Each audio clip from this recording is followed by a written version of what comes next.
had to do this documentary, man. I had to do this documentary, man, based on one of the things I love the most, that I'm infatuated with the most, ever since I was like 7 or 8 years old. And that thing is hip hop. Um, I gotta talk about a specific year in hip hop, but this documentary is based on a particular year in hip hop, 1988 to be exact. Why 1988 was a special year in hip hop? Well, let's talk about it.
You also had an album came out called "Doing Damage" by the JVC Force. Don't know nothing about that album. Don't know about nothing about that album. You know what I mean? Nothing at all. So since I don't know nothing at all, we're gonna keep it moving. Um, Dynamite. Dynamite came out that year. Little hip hop jewel that I'm gonna throw to everybody is that Dynamite was done by the Masters of Ceremony, which was a group that Grand Puba from Brand Nubian, yes, Grand Puba from Brand Nubian had a group before Brand Nubian, the Masters of Ceremony, and they had the album Dynamite. I mean, look into Grand Puba's history. He was always known as a thorough banging MC. Before he even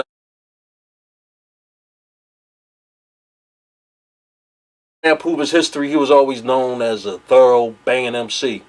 Before he even met up with the members from Brand Nubian, he's a little older than them, and he was a real established MC on the underground level. He had a hit out too, basically before he even did an album with Brand Nubian.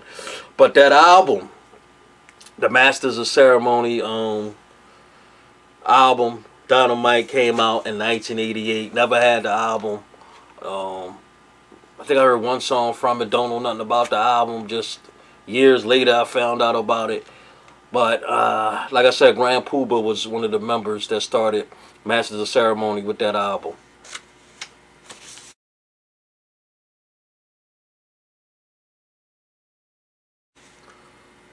Where's the Party came out in 1988 by Cash Money. Cash and Money, dude from Philly. You know what I'm saying? Real famous DJ from Philly. He won the DJ tournament contest back like in 1988 or 85 or 88, I believe. One of them years he had won the DJ turntable contest. And the first DJ to get inducted to the DJ Hall of Fame was DJ Cash Money. MC was named Marvelous.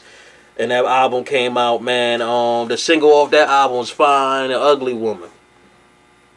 You know what I'm saying? And classic joint, classic album for that year.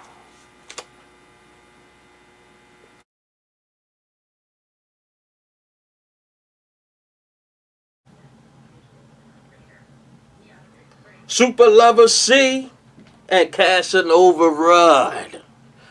A lot of people may not know about them, but the old heads and the 40-olds and up know exactly what I'm talking about. The girls act stupid elite when I'm pumping them. That was the hit on the radio for a while. That joint came off that album.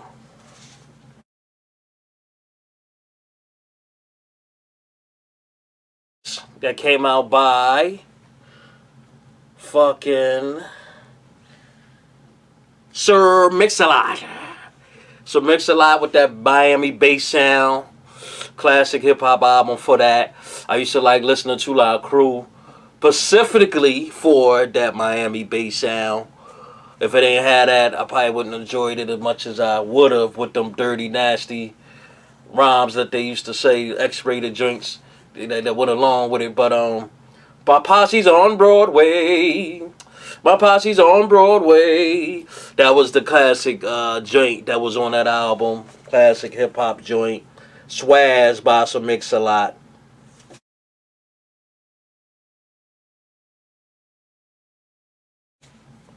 We're about to get into some Philly hip hop peoples. The album, the Philly anthem back in the day. You play this joint, any party in Philly, people will get up and go crazy. Burn it out. Burn it out. Burn it out. Burn it out. So damn tough. Rock on. Yo, Tough Crew. Danger Zone. You know what I'm saying? They had the classic joint on that Danger Zone album, man.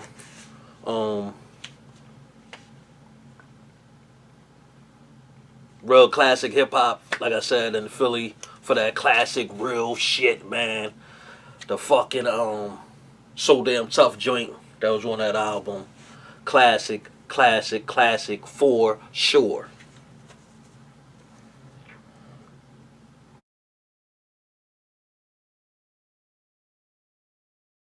Came out that year. And Rhyme Syndicate, for people that's in the hip hop know, that's Ice-T's crew. And there was a lot of people from Ice-T's clique in that particular album. Don't know nothing about the album. Like when I was doing my research on the 1988 albums, and I was digging for the groups that the albums I never heard of before. That was one of the ones that I was like, wow, never heard about that joint. And Ice-T had brought an album out, with his crew, and I maybe listen to it one day. I heard it wasn't bad. From what I heard, it wasn't bad, but I heard it was okay. But since I don't know nothing about the album, we gonna keep it moving.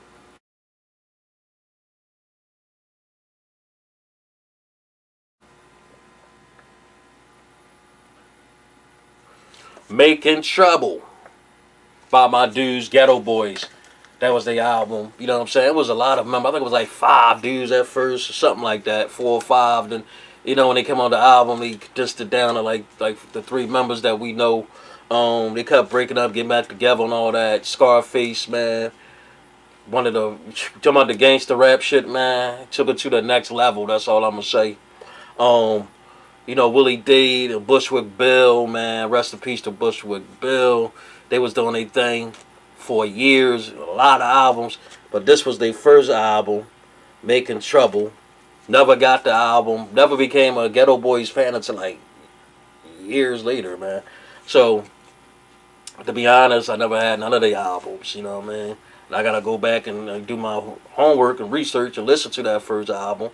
I was always a Scarface fan, like after he left the group, and then I went back and listened to the old albums, I know some hardcore Ghetto Boy fans out there. I know it is. And, that's one of the groups that I never gravitated towards in my younger days. But that first album, man, considered a classic. I'm not gonna put it up there with the other albums. You know what I'm saying? It was wasn't a hip hop classic like the other ones became. But this one came out that year, and it was their first joint. It was their first joint, and a lot of albums came after that.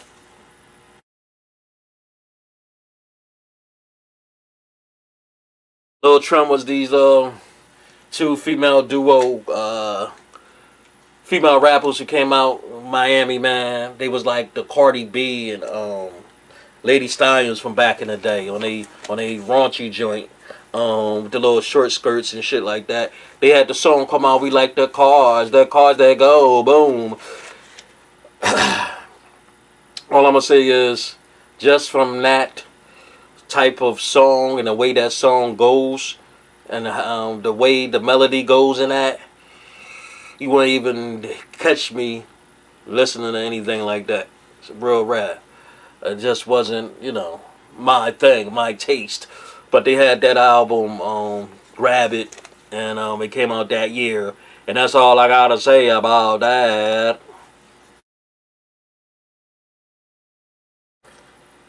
Wipe Out on it. Wipe Out was on one of the previous albums. I think the album before that, but they put it back. They put it on this album. Came out in '88. And folks, believe it or not, Fat Boys had a lot of. They had at least 5 albums, I believe, and they had a nice amount of albums. Believe it or not, they just had. I just found that out myself. Cause back in the day, I liked the Fat Boys from the singles they had. I never went deep into their albums until like much later. Recently, I listened to their first album. Their first album, a lot of them songs and hits on there was on Crush Groovin'. The song like the Fat Boys, and they're down by law. That was on that first album. The song Don't You Dog Me, don't you dog me. That was on that first album. A lot of the songs you hear on Crush Groovin' is on that first. The first one is definitely a classic for sure. That came out like in 85, 84, I believe. And their second album too was the first two was classics, man, for sure. But I love the Fat Boys.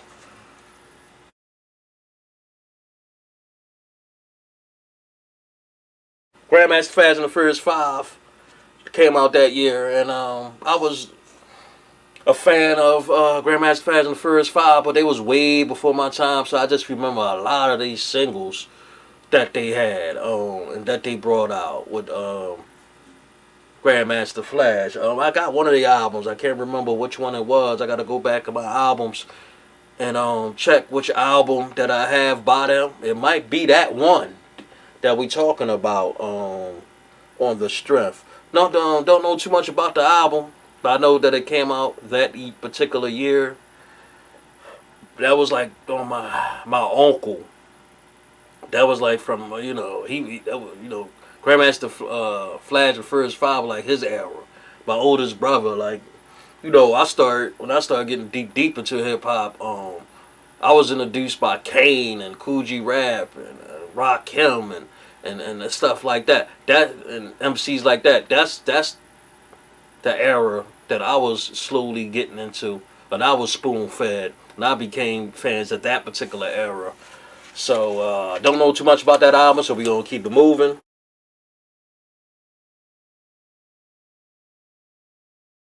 Was a group by the Boogie Boys, and those who don't know who the Boogie Boys were, this was like their third album.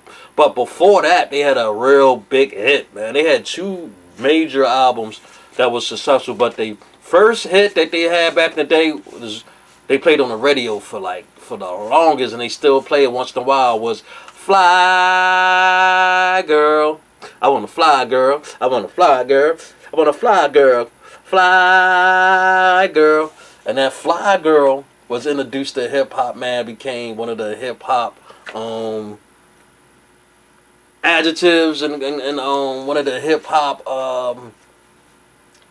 languages that we use to describe a female that was from head to toe just thorough. The way that she had her hair, the way her makeup was, a flawless chick. You know what I mean? Had the latest fashion on, the nicest sneakers or the nicest shoes. She had the nicest earrings. Everything about her was just fly. But anyway, that Romeo album, Romeo Night, came out by them. Then never heard of the album before. Don't know too much about it by the Boogie Boys, but that came out that year. The album cover also has a famous hip hop graffiti artist that did that cover of that album. Phase Two. Phase Two is a real famous graffiti artist. Those are the graffiti knowledge and the graffiti lovers and the people of the graffiti world know who Phase Two was, who did that album for the Boogie Boys that year.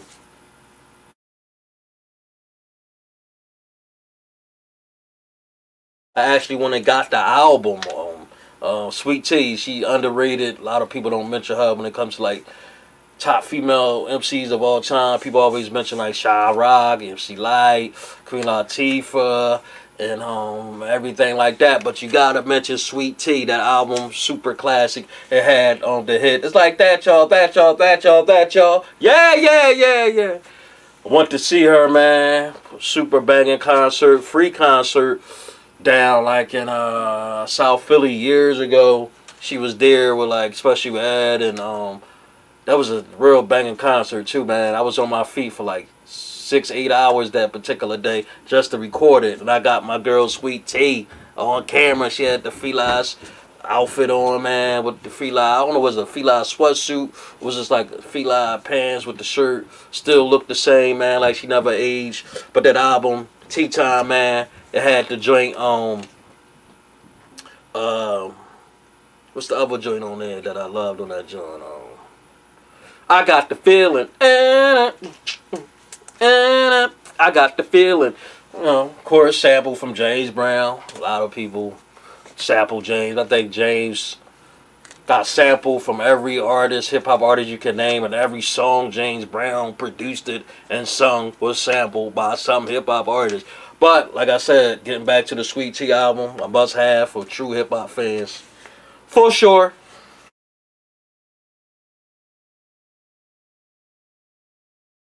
Um, Black is Black, man. Is the joint that came off that album. He was later associated with the Flavor Unit. That one of the original members of them, and definitely underrated MC. Definitely an album that you should have. I listened to it one day on a Humbug recently, like a year or two ago, on a Humbug, because I never heard of it. I heard his name, never heard the album. I was cooking one day, making some turkey chops with gravy with some mashed potatoes and everything, and I turned that joint on. I'm like, yo, this album is phenomenal.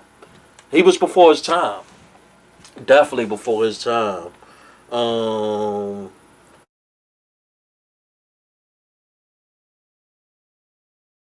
um,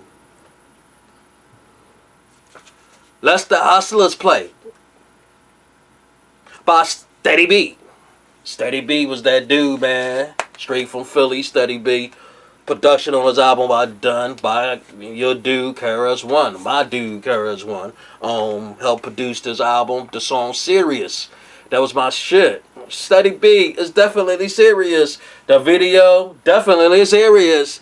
Yo, that joint, Steady B, classic album to have in your collection. I love that album. I love that song. Definitely, that song stuck in my head. Became part of my hip hop rotation for many years to this day.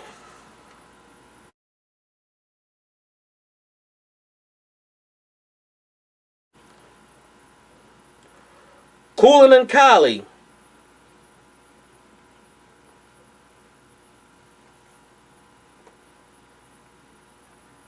Never heard of that album, but it came out in 1988. So let's keep it moving.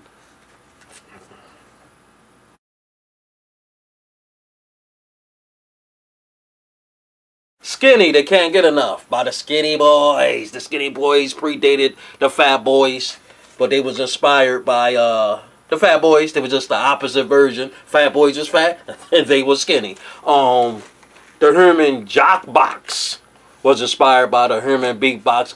Puffy from Buffy from the Fat Boys. You know what I'm saying? He did that classic joint off that first album. But this album right here, man, came out was like they third album, I believe, and Skinny Boys came out that year. They was known in the hip hop world. They put a stamp on it. Came out like 1980. They started out real early, man, real early in the hip hop game.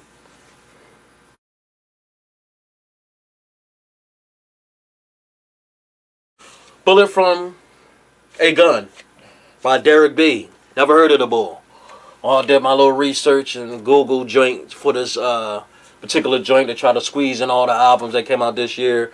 And he was a British rapper from from what I researched, and he was known in the UK for he had a lot of singles though off this album, like 5 singles. So he was known over there, but not over here. So I'm not putting my thumbs down to the bull, the diss him or nothing like that. Cause this ain't a dissing DVD. It's just my opinions on, you know, 1988 and the albums that I had personally. Never got the album, never heard of it, but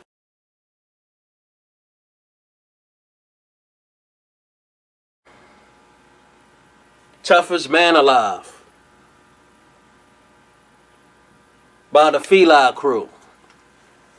Feli Crew, you know what I'm saying, was a group that DOC was part of before he joined NWA and got in a car accident and everything like that. I messed his voice up. He had some songs that was on that album that was also on NWA and the Posse that I talked about earlier album. That was snippets of the singles from The Toughest Man Alive is on that NWA and Posse album. Just found out from my research that DOC was part of that Feli Fresh crew that came out with that album. Learn something new every day.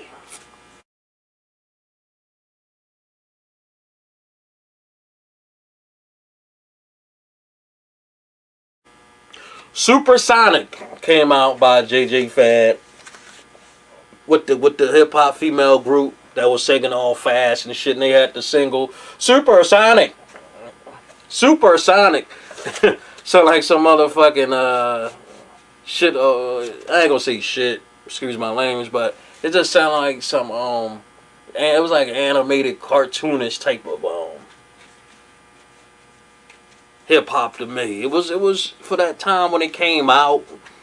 It was a nice gimmick song. Well, that's what it was. Like MC Hammer was a gimmick rapper. That's why the hip hop world never accepted him. He was a commercial gimmick rapper. Supersonic by JJ Fad, they were gimmick rappers.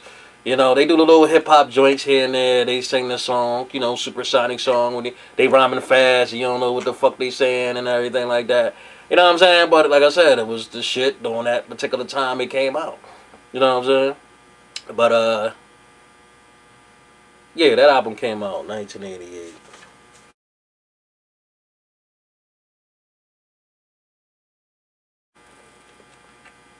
The last album on this list that I have, the icing on the cake, man. It wasn't. I ain't gonna say it was his best album, but his last album, Kurtis Blow. Give you a little brief, little history on Kurtis Blow. He was one of the first solo MCs to come out. Because when he came out, man, he came out in 1980. And during that time, it was mostly groups. Trios, duos, 5-member groups, and so on. And he came out, he was the first solo commercial rapper as well. You know what I'm saying? And everybody that's hip-hop fan know the hits he had. You know, the basketball, the breaks. The breaks took hip-hop to that next level. The breaks prepared groups like Run DMC and the Beastie Boys to come on the scene. That's what the breaks did. And to me, that was the introduction to the door of hip hop was the breaks. You gotta give Kurtis his you know what I mean, his props, man. You know what I'm saying? Ladies loved him. You know what I mean? He had the little Jerry curl there that was popular at the time. You know, he's a ladies' man.